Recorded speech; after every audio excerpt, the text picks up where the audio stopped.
Donnie and Dolly. The team is supported by ableauctions.ca. Closing your business? We can help.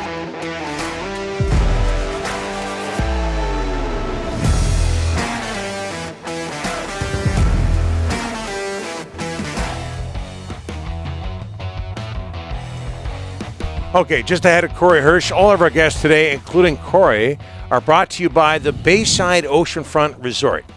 Located oceanside in beautiful Parksville, the Bayside Resort is one of Vancouver Island's premier spots to get away, unwind, and recharge. Call now to book your reservation and mention Donnie and Dolly for 10% off your nightly room rate. Book your island getaway today at BaysideOceanfrontResort.com or call 250-248-8333. Canucks go 3-1 on their road trip. They host Montreal on Wednesday to kick off a 7-game homestand. Here to talk about that and other matters is Canucks analyst from Sportsnet 650, Corey Hirsch. Corey, thanks for doing this, sir. How are you? Oh, always awesome when I'm talking to two of my favorite people. Oh, love it. Nice hat. Nice hat. Start with, oh, hey, look, I found this in a little, like one of those gift shops on Robson. Ooh. Yeah, and I wear it religiously now. Not because, well, I mean, just because of the logo. And yeah, I mean, my heart's a little partial to the Canucks. Yeah, I don't know if you guys pick up on that on air, but yeah. There's nothing wrong with that with a local broadcast. Good. Hey, do you remember your first game against the Montreal Canadiens? Such a glorious franchise. Yeah, but it was at home against Montreal. I didn't play very well, but I'll tell you the game I do remember is the last game the Canucks ever played in the Montreal Forum. I started that game, and that was the only game I ever played in the Montreal Forum. And the cool thing was I think I was third star.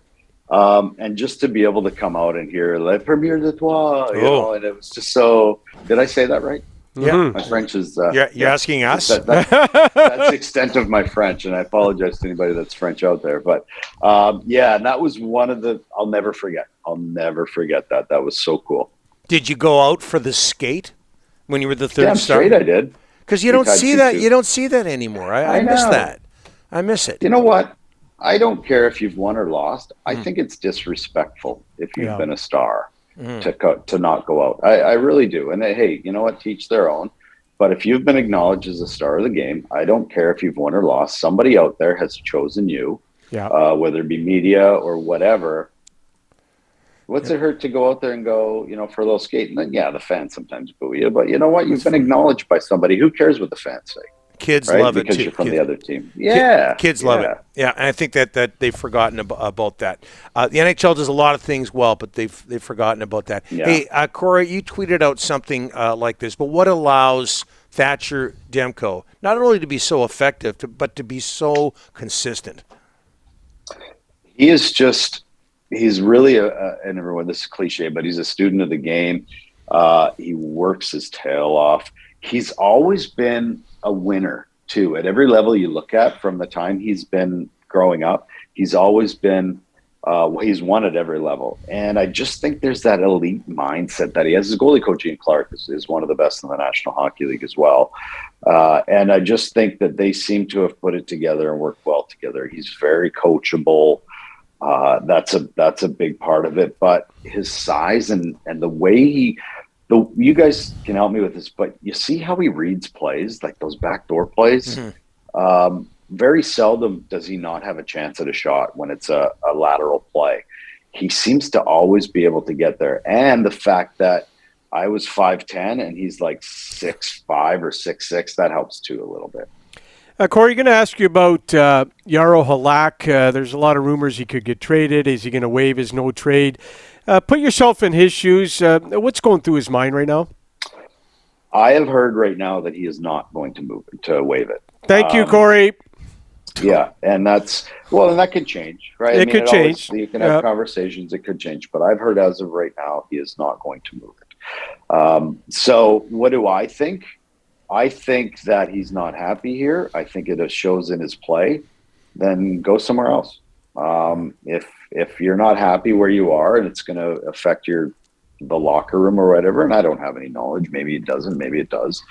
But if you're not happy, it's pretty hard to come to the rink every day. and go somewhere else, right? Like go somewhere where, you might be able to play a little bit more and have a team help you.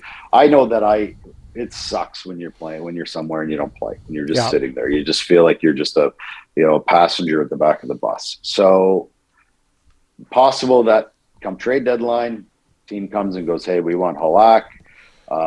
He looks at it and goes, okay, well, this is a chance for me to play a ton. This team's on a playoff run or whatever. That's when things change. So I think he should look at that. Corey, one player that may or may not be here in 13 days is Tyler Motte. You're a big fan of his. Your thoughts on that situation and the player? I am. Whenever you replace a guy, you're going into the unknown. You're replacing with somebody that's been in another organization that you hear things about, but do you really know that person? So then you get that, Tyler Motte, you know what he brings, you know exactly the type of person he is, you know how hard he works, you know how good he is on the penalty kill. I think you have to find a way to sign him. I really do. I would love to see him here just for what he brings character-wise and his work ethic. So how can you replace what he does on the penalty kill? He's one of the best penalty killers in the National Hockey League, in my opinion. Someone's going to scoop him up. The question is what dollar amount? Yeah. But they've signed guys with less character and less skill or even, whatever it was, or less heart for more money. Why wouldn't you give the guy that has heart, that has the character, works his tail off? And penalty kill, I don't care if he only scores 5-6 goals a year. Look at the penalty kill from when he was out. I mean, you need penalty killers. There's no question. It's an actual it's a skill in itself. So I think you got to find a way to re-sign him. Yep.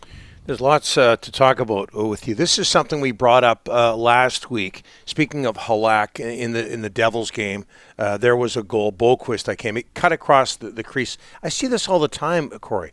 I think to myself, why doesn't the goalie, come up with the old Johnny Bauer, the old Corey Hirsch poke check? Oh, yeah. What happened to the art of the poke check by a goaltender? You don't see it as often anymore. You know what? That's really, I haven't thought of it either, but that used to work. And then the guy would go flying too, right? Right. It just looked cool. The guy would just go like, that's the reason to do it right there. Yard sale. Absolutely. It was entertainment. Probably because after that, you don't know where the puck goes and you're out of position. So that's probably why guys don't do it. But I mean, the element of surprise, Dominic Hasek made a career out of that. I think I should. I think goaltending coaching has probably gotten a little too technical. I do believe there's a time where you have to just kind of abandon the technical stuff and use the element of surprise. But yeah, I'm with you. Hey, let's start a petition. Yeah. Let's get it back. Okay. We'll get Ryan on that. We'll go right. Yeah. We'll go right to the NHL, right to the government. We'll do it. We want the poke check back. One more, maybe two more here, but the JCC Sports Dinner took place February 23rd at the Hyatt. You were presented with the Jack Diamond Award, Personality of the Year. And Corey, it had a lot to do with your decision to become a mental health ambassador. You've gone public with your history, your struggles through the years. What did that award mean to you? It's weird because when you go through it, you're like, really, me? Like, you don't want somebody else? Personality, right? I mean, what is that? But no, it's just cool. It's such an honor to be recognized for the work you do. But we all have a platform, no matter how big or small. I don't care. We can all use it for good. So it was just nice to see. And Alex Rodriguez was a speaker, and I changed my views on him quite a bit during his talk. He talked about some things that he went through. He gave me a shout out. I was like, really? Shout out? I was like, really? Hey, Rod, you like me, right? It was just really cool. And like I say, you know what, we all have a chance to use our platform for good. And if we can do that, we can make a dent in mental health or whatever we need to in the world. Can I ask you how things are for you right now, Corey? Yeah, I still struggle some days, I'm not going to lie, but those are days that I need to take care of myself. I think we all do. I think we all go through a little bit. COVID's been hard. But when I take care of myself and I exercise and I do all those good things, and I do a lot better. And it's support, and it's friends like you guys. It's people that get me through some of these times that I still struggle. It's a lifelong process. That's just what it's going to be. But yeah, no, you know what? Thank you for asking. And yeah, you know what? It's just I get my healing from helping other people. So that always helps too. And maybe that's a selfish way to look at it, but if I can help somebody and it helps me inside too, it's a win-win for everybody. So yeah, thanks for asking. And again, you can reach out to me if you're struggling out there, or anybody. I think we're all willing to talk and help people, because we know what a big problem mental health is right now. And that's why I stay away from Rick, is because, Hey, absolutely. I'm not so lucky. we you know what? We talk a lot, and Corey, you're one of the best guys out there, and I wish you nothing but the best, my friend. You guys. Yeah. Thanks, you Corey. guys are the best. Thanks for having me on. Sorry for cutting you off there. Appreciate it.